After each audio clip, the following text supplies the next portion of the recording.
Bueno, hola, muy buenos días a todos, compañeros, doctora Almendares. Es un honor de verdad estar de nuevo compartiendo con ustedes un tema de aprendizaje y pues vamos a iniciar diciendo que el trauma de tórax es una de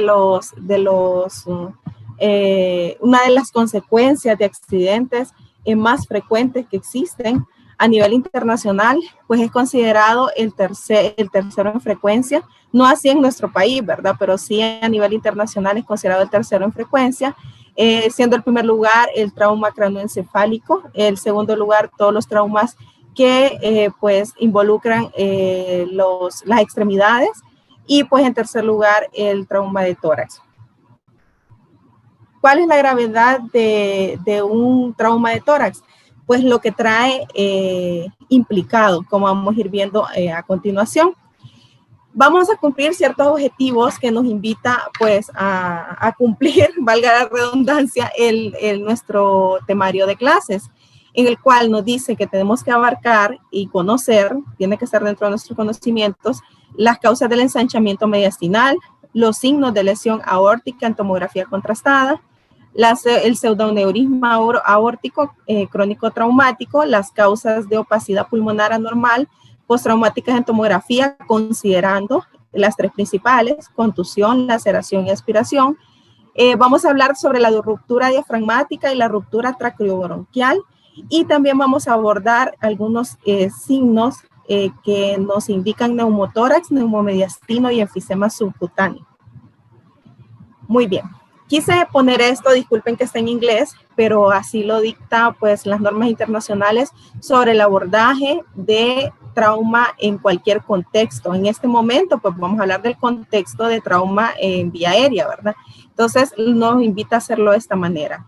Siempre priorizando la ABC, las primeras 4 letras del abecedario, que es primero la lesión aórtica, la segunda la lesión bronquial, la lesión cervical o espinal en general, la ruptura diafragmática, la lesión esofágica, la lesión que indica gas, que es la de neumotórax, entendiéndose como neumotórax, la lesión cardíaca, me falta la F, la F es la inestabilidad torácica, y pues nos vamos a la I, que es la iatrogénica, en la cual pues se da por lesiones provocadas por instalación de catéter, etcétera, las que ya conocemos. Y como les digo yo, resaltando y inculcando en nuestras mentes que las principales que tenemos que tener a consideración son las primeras 4. Muy bien, un pequeño repaso, sé que lo hemos visto varias veces, no voy a ahondar mucho en esto, pero sí recordar que hay un parénquima pulmonar que está involucrado con una tráquea, bronquios secundarios, alveolos, que todas estas estructuras son importantes que estén en la total integridad. Cuando perdemos la integridad de uno de ellos, pueden ser lesiones catastróficas para el paciente, son lesiones sumamente difíciles de operar. Hay que saber que también están involucrados con el mediastino, que también tiene muchas estructuras importantísimas, como el corazón, los grandes vasos, como la vena cava y la aorta. Recordando también que el mediastino posterior pues involucra también la parte de las vértebras, en la parte espinal. Entonces, todos ellos están sumamente involucrados con estructuras delicadas e importantes para nuestra supervivencia. Entonces, más que todo, recordando eso, ¿verdad? Todo lo que está involucrado. Y sin olvidar la estructura ósea que protege, pues, el tórax, que cuando pierde su integridad, pues, puede dañar cualquiera de las estructuras adyacentes que ya ahorita les he mencionado. Como les digo, no voy a ahondar mucho porque sé que en la clase anterior, pues, abordamos este tema, pero sí recordar la anatomía importante y cuáles están involucradas en cada uno de ellos. No hay que olvidar también que quizás hemos abarcado un poquito lo de la anatomía de aorta, saber que es un vaso de gran estructura. El temario nos invita a abordarlo mucho, entonces por eso recalco mucho todas las estructuras que están involucradas, todas sus ramificaciones y troncos principales que están llevando oxigenación a órganos importantes como como el cerebro, los miembros superiores, en relación con la aorta abdominal que está irrigando por todos los órganos que encontramos en intraabdominales, y pues hasta llegar a la parte periférica que es pues los miembros inferiores. Una lesión en la aorta, no está de más decir pues que es una lesión grave y tenemos que por eso saberla detectar.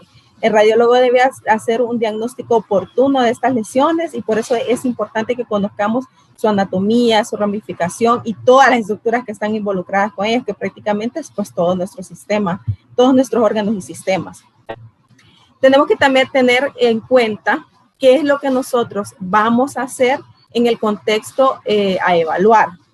Es imposible que nosotros pues podamos saber qué vamos a priorizar si no conocemos qué quiere ver el cirujano, qué quiere ver el cirujano vascular, qué es lo importante en estos pacientes y pues ya tener un protocolo instalado en nuestra cabeza que va a decir, bueno, esto es lo que vamos a hacer de manera consecuente.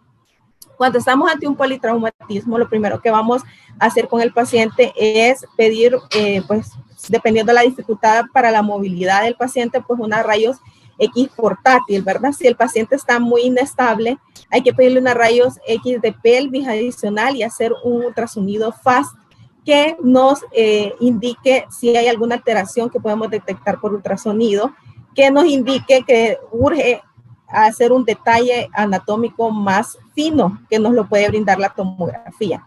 Entonces, cuando encontramos alguna alteración en cualquiera de los estudios anteriormente mencionados, pues la tomografía es indicativa y es urgente.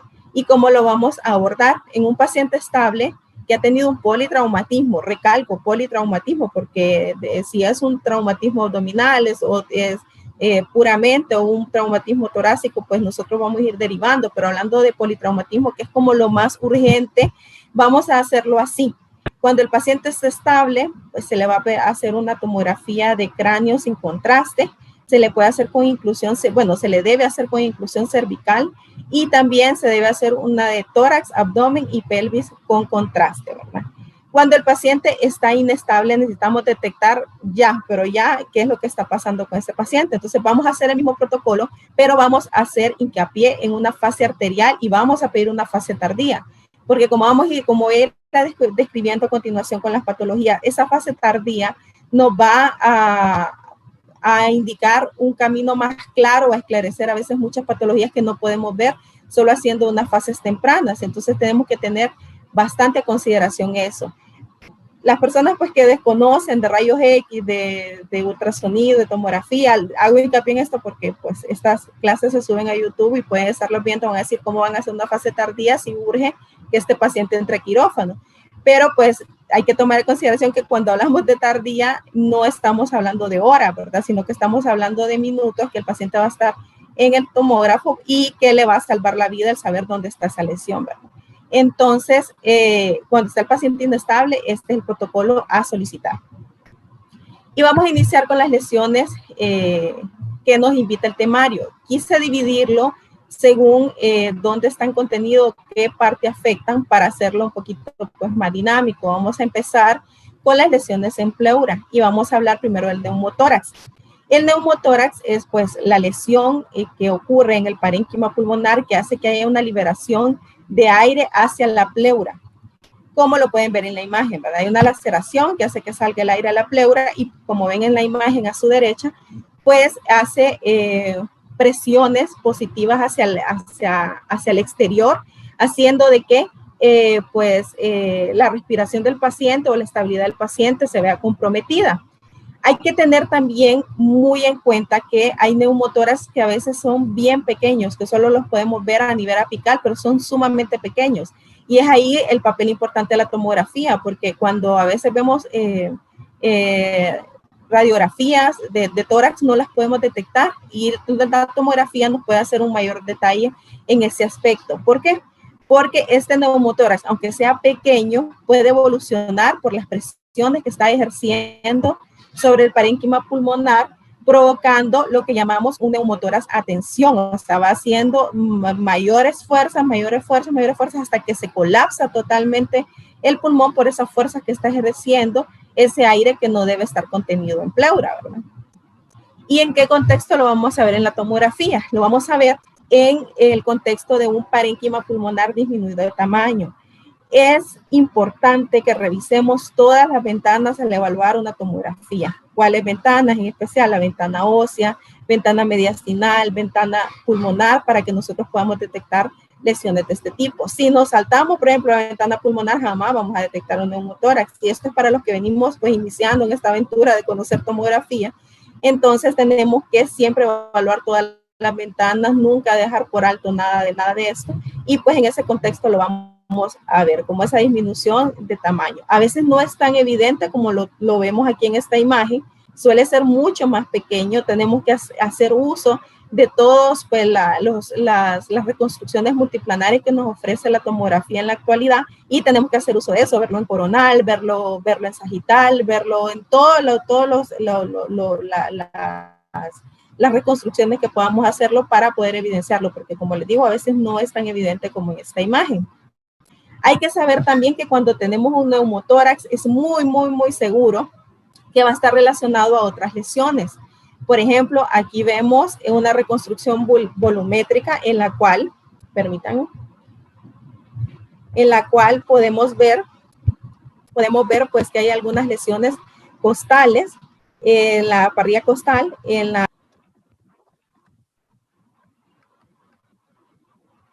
vamos a seguir avanzando. Y también podemos ver pues algún enfisema subcutáneo a nivel de tejidos blandos. Ya yéndonos pues un poquito más a las lesiones céntricas, podemos también verlo acompañado de hemotórax, que es precisamente pues el siguiente tema a tocar.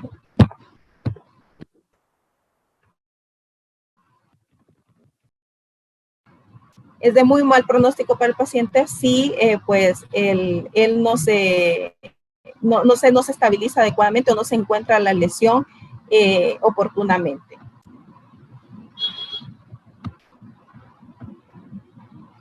Muy bien. Aquí es donde decíamos nosotros que por qué teníamos que hacer fases arteriales, fases tardías. Entonces, pues la literatura refiere que cuando estamos ante lesiones, como lo ven en el asterisco, en la imagen, que estamos ante una lesión que evidentemente es un hemotórax, al momento de hacer esas fases podemos detectar áreas más hiperdensas que lo que estamos viendo acumulado como derrame pleural, que nos están haciendo indicación de dónde está pues saliendo sangre reciente, o sea, de manera aguda está depositando sangre de esa manera. Entonces se pone un poco más hiperdensa en las áreas donde está un sangrado activo. Entonces por eso es que nosotros debemos hacer esas fases arteriales y esas fases tardías para saber detectar lesiones tan pequeñas como esas, que son de importancia clínica para el paciente y no digamos quirúrgica para pues, resolver al paciente su alteración. También hay otras lesiones que son sumamente raros, es más, cuando se hizo la recopilación de literatura para hacer esta exposición, el quilotórax es reportado como esas patologías raras que existen. El quilotórax nosotros lo tenemos que sospechar cuando tenemos lesiones de los primeros arcos costales, sobre todo en la primera costilla, la quinta costilla, que son los lugares donde alcanza un mayor grosor el conducto torácico y hace que haya pues la salida de este material quiloso, valga la redundancia, en pues la pleura, el depósito en la pleura, ¿verdad? ¿Cómo vamos a ver el quilotórax y qué densidad va a tener? Pues va a tener una densidad muy parecida al agua. Es ahí donde está el reto diagnóstico, ¿verdad? Pero se ve un poco más hiperdensa que el agua. Es la diferencia, que a simple vista se ve más hiperdensa. Sus unidades Hounsfield se parecen, como les digo, mucho al agua, y ahí es donde está el reto diagnóstico. Y siempre, pues nunca dar por hecho de que siempre estamos ante una lesión líquida, propiamente dicho agua, ¿verdad? Ante agua, siempre, ante líquido ante líquido sin septos ni ecos, no, siempre tenemos que pensar más allá. Y pues el diagnóstico diferencial casi siempre se hace al momento que drenan ese líquido y pues obtienen un material como el que están viendo a continuación. Pueden decir, se mira de diferente color, pero lo pongo así tal cual, porque podemos encontrar líquido que está recientemente producido y líquido que ya tiene varios días en el tórax y tienen diferentes características en su color, y es importante que nosotros conozcamos la clínica del paciente, cómo va a ser el líquido obtenido y qué nos va a orientar a que si esto es reciente o no, ¿verdad? Ahora vamos a hablar sobre las lesiones del parénquima pulmonar. Hay que decir, bueno, vamos a empezar con la de contusión. Las contusiones pulmonares se dan pues por una lesión inicial, ya sea pues por predominantemente pues por golpes contusos, casi siempre por volcamiento, por impacto torácico con manubrio, casi siempre predominantemente por eso se da. ¿Qué es lo que sucede en la contusión?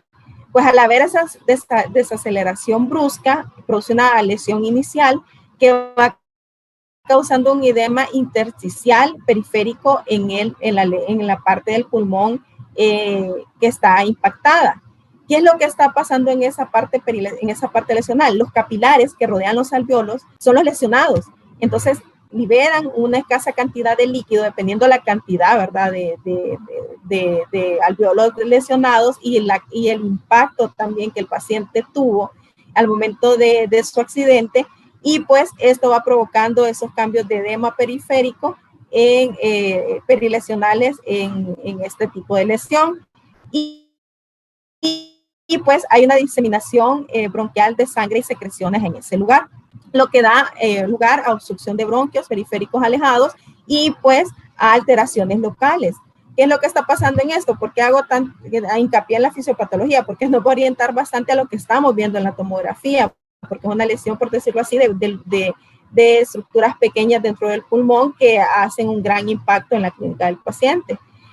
Pues aquí vamos hablando un poquito de lo de la fibrosis pulmonar en el contexto de fibrosis, porque esta lesión nos lleva a esto, a la generación de una fibrosis pulmonar, en la cual migran neutrófilos, macrófagos alveolares, marcadores inflamatorios, ante una reacción ante eso de que está habiendo un edema en esa área, y hace que haya producción de miofibroblastos, que haga un depósito excesivo de matriz extracelular y que deje con secuelas crónicas al paciente en ese contexto. ¿Qué es la importancia clínica de la contusión pulmonar o cuál es el principal problema que se enfrentan los clínicos y quirúrgicos? En que hay un problema de dinámica respiratoria evidente por todo lo que está sucediendo, el edema pulmonar, la fibrosis. Entonces hay un síndrome de distrés respiratorio agudo causando hipoxemia al paciente, hipercapnia. Hay mayor predisposición a la infección por toda la migración de esos marcadores inflamatorios, esa reacción inflamatoria que está teniendo el paciente en el pulmón, y hay un aumento del trabajo respiratorio secundario a ello. ¿Y cómo lo vamos a ver? Bueno, vamos a verlo en este contexto, en una tomografía. Vamos a ver vamos a ver imágenes o opacidades, mejor dicho, vamos a ver opacidades periféricas con aumento difuso de la densidad. Lo vamos a ver muchas veces en contexto de vidrio despulido, o lo vamos a ver cuando ya está en un proceso de infeccioso, un proceso mucho más crónico, hasta de consolidaciones. Entonces, y lo vemos en ciertas áreas delimitadas. Cabe resaltar que no lo vamos a ver cuando digo delimitado, no digo que está encapsulado o algo así, porque no, tiene una distribución que lo describen las literaturas como geográfica, ¿verdad? Una delimitación geográfica irregular, pero digo que está limitada porque está limitada a ciertos segmentos pulmonares, ¿verdad? No diciendo de que solo un segmento está dañado, porque pueden estar dañados varios segmentos, y no respeta las fisuras, pero sí está limitado, por decirlo así, en el área donde hubo el impacto o la lesión del paciente. Y en este contexto lo vamos a ver. Es importante que lo sepamos detectar, que no lo confundamos con otras patologías. No todo suele ser infección, también vidrio despulido, también consolidaciones no lo puede causar. La combinación de edema, presencia de sangre, presencia de células en el intersticio, porque esto no solo afecta en sí el alveolo, al estar afectado el alveolo y al hacer el edema, también se afecta el intersticio pulmonar. Por eso es que después nos conlleva una fibrosis pulmonar.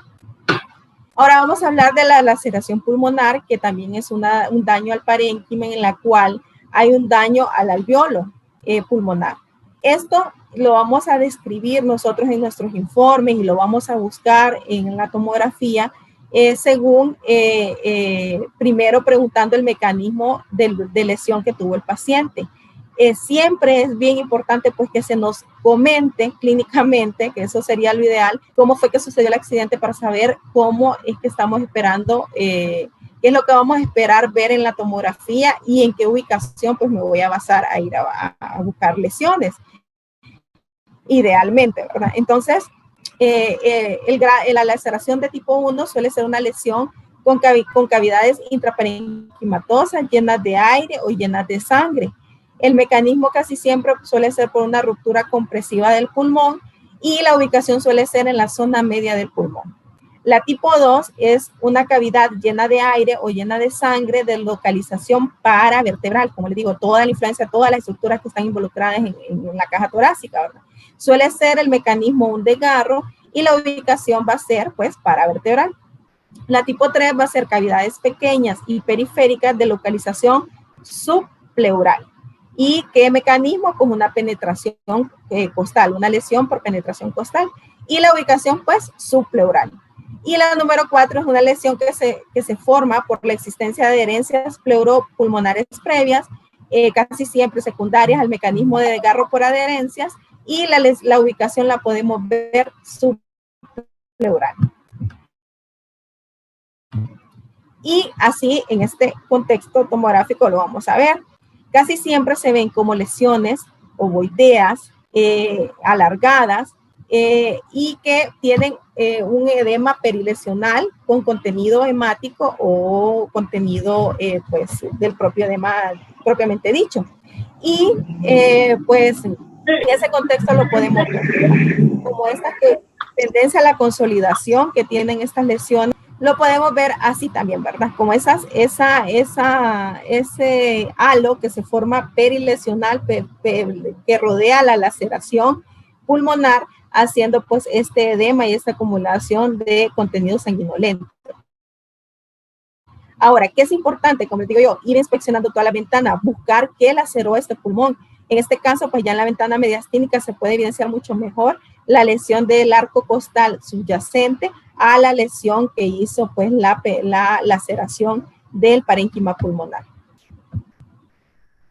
También pueden haber lesiones mucho más graves, que son raras que se den, pero que sí pueden darse, por ejemplo, en heridos por arma de fuego, heridos por arma blanca, o en el contexto de colocar un tubo endopleural o torácico, y pues que haya pues esta salida de parénquima pulmonar a través de las estructuras óseas y de los tejidos blandos, ¿verdad? Entonces siempre pues recordemos que hay presiones dentro de la pleura, dentro del pulmón, que pueden provocar pues una herniación pulmonar y nunca pues desmeritar de que puede pasar.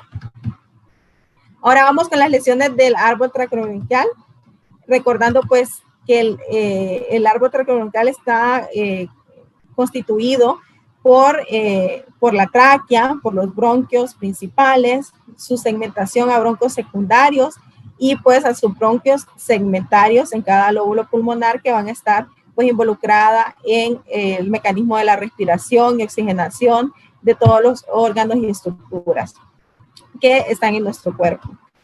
La laceración de cualquiera de estas estructuras suele ser gravísima. Casi todos los pacientes, si es una laceración sumamente grande, y hablando de grande es cuando nos estamos refiriendo a lesiones a veces hasta de 5 centímetros, ya es exageradamente grande para una lesión en el árbol bronquial, estos pacientes suelen fallecer.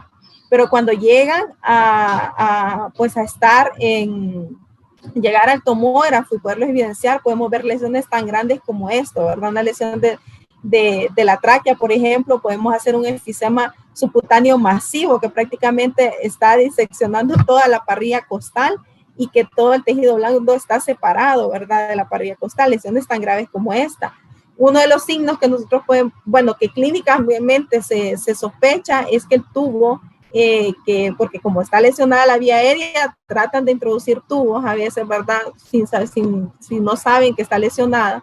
Y pues hay incapacidad, no se puede pues hacer el paso del tubo por la lesión que se encuentra, ya que la tráquea tiene una circunferencia muy, muy pequeña. Entonces, cualquier laceración que haga o cualquier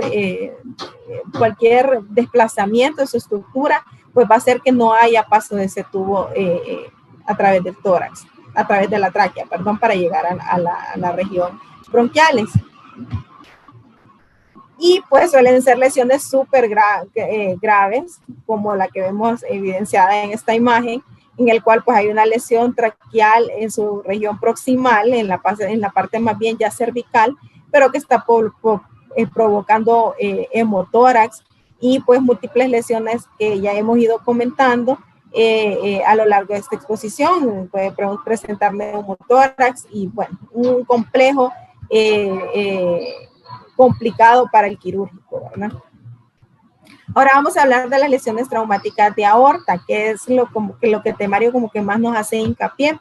Recordando que las lesiones de aorta suelen darse no solo por pensar de que que va a estar solo lesionado porque hubo un impacto de bala o herida de arma blanca, también se puede dar por contusiones secundarias a accidentes de tránsito. Cabe resaltar que las lesiones de aorta está considerado a nivel mundial como la principal causa de muerte en jóvenes que han tenido accidentes de tráfico, porque usualmente pues suelen superar muchas lesiones que tienen pues periféricas a nivel de miembros, que es como lo que más frecuentemente se da, pero la principal causa de muerte es una lesión de aorta, entonces siempre considerarlo. Siempre que la aorta está dañada y no se detecta, tiene el paciente más del 95% de probabilidades de morir. Si nosotros detectamos la lesión en la aorta, todavía tiene un alto índice de fallecer. Por eso es importante que lo hagamos de manera, porque entre el tiempo sea más corto de detección, menor va a ser la posibilidad de complicaciones en estos pacientes. Porque ya detectado, por ejemplo, en 2 horas, tiene un 30% disminuido ya de sobrevivir este paciente. Los signos y síntomas que estos pacientes presentan suelen ser muy inespecíficos. Lo principal es que presentan inestabilidad hemodinámica.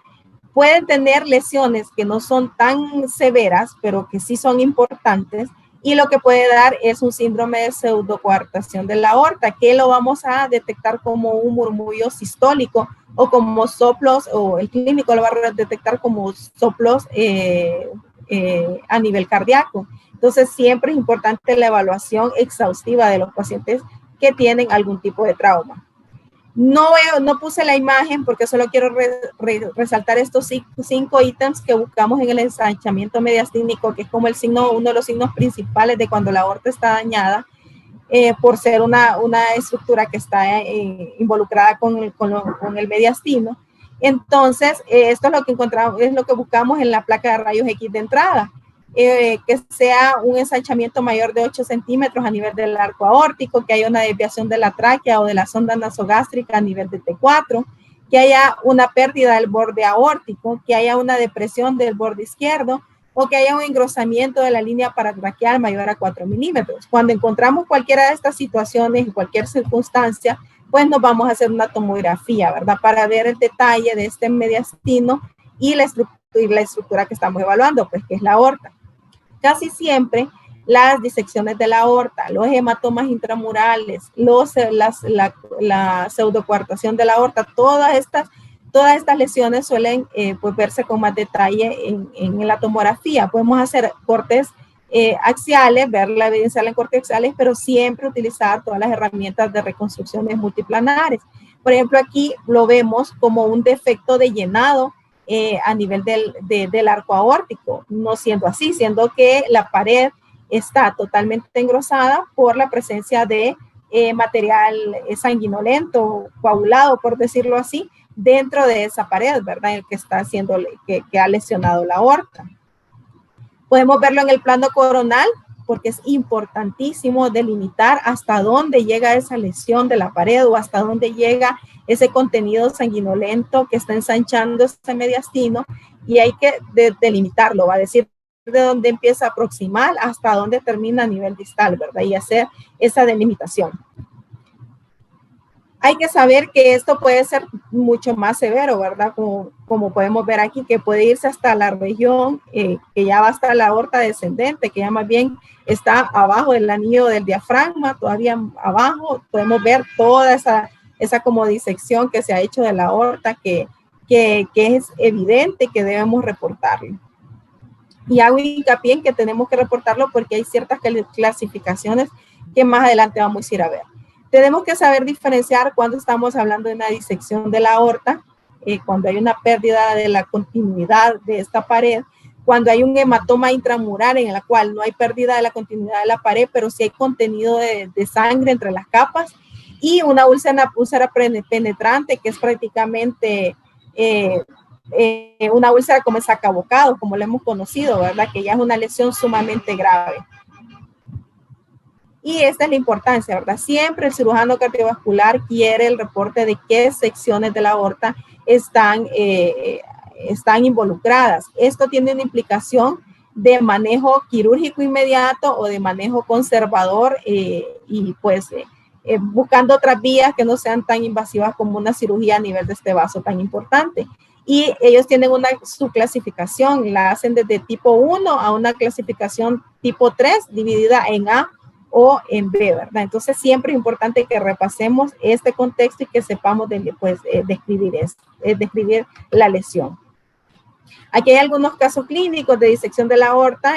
Por ejemplo, aquí es un hombre de 47 años con un traumatismo cerrado tras un accidente de tráfico, en el cual lo que podemos ver es un hematoma mediastínico que hace una separación de la íntima y la media, que esa es la parte de la pared importante que va a ir delimitando esta disección, y que divide la aorta en una luz verdadera y una luz falsa, porque en una hay paso de medio de contraste, y en la otra pues se ve como que no hay paso, pero en realidad es porque es una pared, hay una disección, no es luz verdadera como propiamente dicha.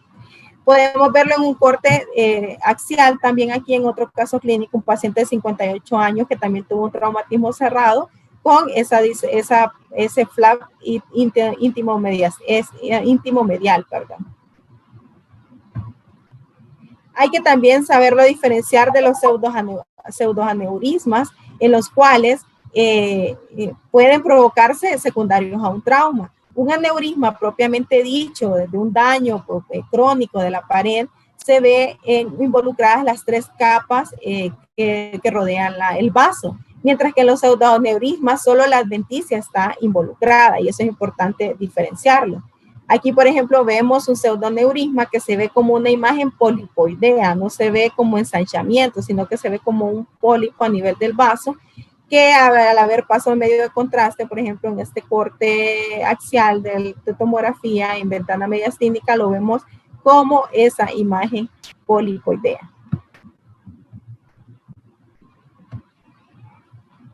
Otro ejemplo de imagen polipoidea, nada más que a nivel ya de la aorta torácica, que va descendiendo en su curvatura, ¿verdad? No, saber buscar, porque esas lesiones pueden estar ocultas, por ejemplo, si no lo vemos en sagital. Entonces, como les decía, ir siempre buscando en todas en las reconstrucciones multiplanares. Podemos encontrarlas no solo en la aorta, también pueden estar involucradas sus ramificaciones, como este caso clínico en el cual lo vemos a nivel de la arteria subclavia, entonces siempre buscarlo también a esos niveles.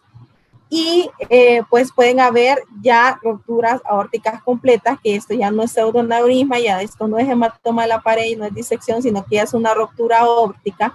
La ruptura aórtica pues se ve el ensanchamiento mediastinal secundario al contenido sanguinolento que se encuentra, que cuando hacemos la medición con unidad de Hohnfield, pues vamos a encontrar ya el contenido hemático como tal, y pues puede haber involucrar este sangrado activo que se vaya hasta pues las regiones de declive, ¿verdad? Entonces siempre pues buscar esas regiones de declive e irlos describiendo.